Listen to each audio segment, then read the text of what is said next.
చాకలి ఐలమ్మ ఆశయ సాధనకు ప్రతి ఒక్కరూ కృషి చేయాలని భూపాలపల్లి ఎమ్మెల్యే గండ్ర సత్యనారాయణరావు కోరారు. శుక్రవారం వీరనారి శ్రామిక పోరాట యోధురాలు చాకలి ఐలమ్మ 130వ జయంతి సందర్భంగా భూపాలపల్లి జిల్లా కేంద్రంలోని చాకలి ఐలమ్మ విగ్రహం వద్ద ఏర్పాటు చేసిన జయంతి వేడుకల్లో ముఖ్య అతిథిగా ఎమ్మెల్యే గండ్ర సత్యనారాయణరావు పాల్గొన్నారు. ముందుగా ఐలమ్మ విగ్రహానికి ఎమ్మెల్యే పూలమాల వేసి ఘనంగా నివాళులర్పించారు. ఈ సందర్భంగా ఎమ్మెల్యే మాట్లాడుతూ చాకలి ఐలమ్మ తెలంగాణ ప్రజల హక్కుల కోసం భూస్వాముల ఆక్రమణలకు వ్యతిరేకంగా పోరాడి బహుజన ఆత్మ గౌరవానికి మహిళా చైతన్యానికి మార్గం చూపారన్నారు. ఆమె ఆశయ సాధనకు ప్రతి ఒక్కరూ కృషి చేయాలన్నారు. అనంతరం రజక సంఘం నేతలు ఎమ్మెల్యేకు మిఠాయి తినిపించి వేడుకలు చేసుకున్నారు. ఈ కార్యక్రమంలో additional collector Vijayalakshmi, municipal commissioner శ్రీనివాస్తో పాటు రజక సంఘం నాయకులు పాల్గొన్నారు.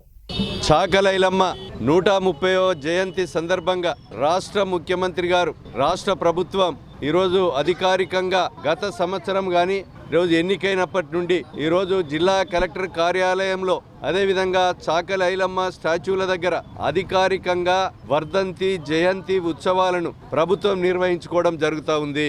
ఒక బలహీన వర్గాల కుటుంబం నుంచి పుట్టినటువంటి బిడ్డ ఏ ఒక్క అండ లేకున్నా ఆనాడు భూస్వామి రామచంద్రారెడ్డి సుమారు ఆ ప్రాంతమంతా కూడా 30-40 గ్రామాలకు ఏక చక్రాధిపత్యం వహిస్తున్నటువంటి పరిస్థితుల్లో రామచంద్రారెడ్డి అగత్యాలు, అక్రమాలు, అవినీతి, దోపిడీకి ఎదురొడ్డి వరంగల్ ఉమ్మడి జిల్లాకు సంబంధించినటువంటి ఆడబిడ్డ ఈరోజు పేదలకు న్యాయం జరగాలని నేమైనా పర్వాలేదని చెప్పి భూస్వామి రామచంద్రారెడ్డిని ఎదిరించి పోరాడి బడుగు బలైన అట్టడుగున అనగారినటువంటి వర్గాలకు అండగా నిలిచినటువంటి గొప్ప మహనీయురాలు చాకలి ఐలమ్మ గారు.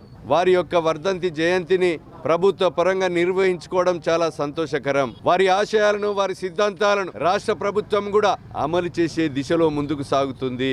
ఈరోజు పేదలకు అండగా అవినీతిని ఎదుర్కొని ఒక వీరనారి ఈరోజు వారి యొక్క పేరు మీద యూనివర్సిటీని కూడా స్థాపించడం జరిగింది, పేరు పెట్టడం జరిగింది. వారి స్టాచ్యూని కూడా హైదరాబాద్లోనే కాకుండా ప్రభుత్వ పరంగా కూడా స్టాచ్యూలతో పాటు కార్యక్రమాలు నిర్వహించమని గౌరవ ముఖ్యమంత్రి రేవంత్ అన్న గారు ఆదేశాలు ఇవ్వడం జరిగింది. కనుక నేను ఒకటే కోరుతున్నాం, నవ సమాజానికి, ఇప్పుడున్నటువంటి ప్రజానికానికి, సంబడ్డ వర్గానికి చాకలి ఐలమ్మ ఏ యొక్క ఆశయంతోనైతే ఎదురొడ్డిందో, అవినీతి అక్రమాలకు పోరాడిందో, వారి ఆశయాలను, వారి సిద్ధాంతాలను అమలు చేసే దిశలో ప్రతి పౌరుడు ఉండాలని, నిజాయితీకి అండగా అవినీతిని, అక్రమాలకు ఎదుర్కొనే దిశలో మనందరం కూడా ఉండాలని కోరుతూ ఈ జయంతి కార్యక్రమంలో పాల్గొన్నటువంటి అడిషనల్ కలెక్టర్ గారు కానీ, బీసీ వెల్ఫేర్ అధికారులు, అదేవిధంగా కుల సంఘ నాయకులు, పత్రికా మీడియా సోదరులు, ప్రతి ఒక్కరికి, మాజీ ప్రజాప్రతినిధులు, కౌన్సిలర్లు, ప్రతి ఒక్కరికి కూడా హృదయపూర్వక నమస్కారాలు, ధన్యవాదాలు తెలియజేస్తా ఉన్నాను.